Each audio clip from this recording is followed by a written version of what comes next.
ரொம்ப நாளுக்கு அப்புறம் உங்களை மீட் பண்ணுறேன்.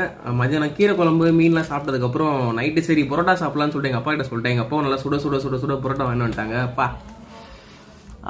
சரியான வாசனை. பரோட்டா வராமல் பாருங்க, நல்லா பிச்சுட்டு நல்லா கையில் போட்டு இப்படி பீன்னு நல்லா பிச்சு தட்டில் அடி போடலாம்.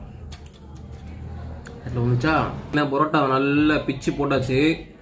ஒரு 4 பரோட்டா பிச்சு போட்டிருக்கேன். இந்த சிக்கன் சால்னா பாருங்க, நல்லா ரெட்டு கலர்ல இருக்கா. அப்படியே குளூரா ஊத்தி பையனை நல்லா ஜில்லு ஜில்லு ஜில்லு ஜில்லு ஜில்லு ஜில்லு ஜில்லுன்னு அப்படியே அபிஷேகம் பண்ணி அப்படியே ஊறுவான் பாருங்க. நேரத்தில் சூப்பரா ஊறுவான். அப்படியே நல்லா ஊறுனதுக்கப்புறம் ஃபர்ஸ்ட் பைட் எடுத்து சாப்பிட்டா தான் நம்ம மனசே ஆறணும். அப்படியே எடுத்து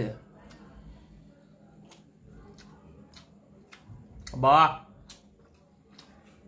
ஆண்டவா முருகா பா செம்ம சூப்பராக இருக்குது.